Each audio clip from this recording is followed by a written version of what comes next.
பெண் அந்த பேச்சுவார்த்தைக்கு போறவங்க கொஞ்சம் டீசெண்டா நடந்து கொள்ளணும். அடிமை பெண்ணை வாங்க போற மாதிரியே என்ன செய்வாங்க, சில டைம் நடந்து கொள்வாங்க. அங்க போய் நடன்றது விளங்கிட்டா, நடக்க விடுறது விளங்கிட்டா, நடக்க விடுறதுன்னு சொன்னா நீங்க போங்க வாங்க அப்படின்னு என்ன செய்யறது, நடக்க விடுறது. அதுக்கு பிறகு சிரிங்கன்றது, சரியா, எலும்பி நில்லுங்கன்றது, சமைச்சதை எடுத்துட்டு வாங்க டக்குனு கிச்சனுக்கு ஓடுறது, இவங்களும் பின்னால் என்ன செய்யறது, கிச்சனுக்கு ஓடுறது.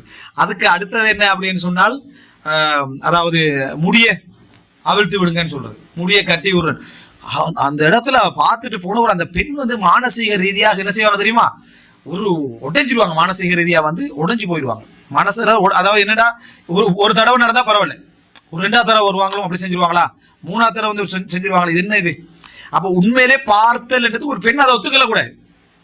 இந்த லெவலுக்கு நீ பார்க்க வேண்டிய அவசியமான என்னது இல்ல, உனக்கு இஷ்டம்னா பாரு, இல்லாட்டி விசாரிச்சு தெரிஞ்சுக்க, இல்லாட்டி எல்லாம் ஹலாஸ் பர்றா வரைக்கும் போக வேண்டியதானு ஆக்களை அனுப்பிட வேண்டியதான். இதை எலும்பி நில்லைன்றது உட்கார வைக்கன்னு சொல்றது. நம்ம ஒரு பெண் புத்திசாலியா இருந்தா ரைட், அவங்க எல்லாத்தையும் பார்க்கணும் என்ற அடிப்படையில அவங்க சில தானாக என்ன சில நடவடிக்கையில ஈடுபட்டு அது செஞ்சு இது செஞ்சு நடந்தா பரவாயில்ல. இன்னும் சில கலாச்சாரம் இருக்கு, முழு குடும்பம் உட்கார்ந்தீங்க, அவங்க வந்து டீ கொடுக்கறது, சாப்பாடு கொடுக்கறது, எல்லாரும் பாக்குறது. உங்களுக்கு ஓகேயா, உங்களுக்கு ஓகே, உங்களுக்கு எவ்வளவு கேவலமாக்கிறது விளக்கிட்டா, உங்களுக்கு ஓகேன்னு சொல்லி ஆம்பளை பொம்பளை பெரியப்பா சாச்சா தம்பி நானா எல்லாரும் பார்த்து என்ன செய்யறது, ஓகே பண்றது வந்து ஒரு பிழையான என்ன ஒரு நடைமுறை. அடுத்தது வந்து என்னது, பார்க்க வேண்டியது அவர் தான். அடுத்த பெண்கள் என்ன செய்யலாம், பார்க்கலாம். அதே நேரம் ஒரு அடிமை வாங்குற அமைப்புல மாதிரியான ஒரு வேலை என்ன செஞ்சிடக்கூடாது. என்ன அனுப்புறது போறது வாரது, அது செஞ்சு பாரு இது செஞ்சு பாரு அப்படின்னு சொல்றது பிழை. சாதாரணமா வந்து ஒரு பெண்ணை பார்த்தோன்னே தெரியும், அந்த குடும்பத்தை பார்த்தோன்னே தெரியும், அவங்களோட அளவுகள் தெரியும், அவங்களுடைய நடைமுறைகள் தெரியும், எல்லாமே பார்த்துட்டு தான் நம்ம என்ன செய்யணும், அந்த இடத்துக்கே போகணும். அந்த இடத்துல வலிக்கும். நம்ம யோசிச்சு நம்மளோட மகளோ நம்மளோட தங்கச்சிக்கோ இப்படி ஒரு நடைமுறை நடக்கும், நம்ம அதை ஏற்றுக்கொள்வோமா, அதை எப்படி போய் இன்னொரு சகோதரிட்டு நம்ம அப்படி என்ன செய்யறது.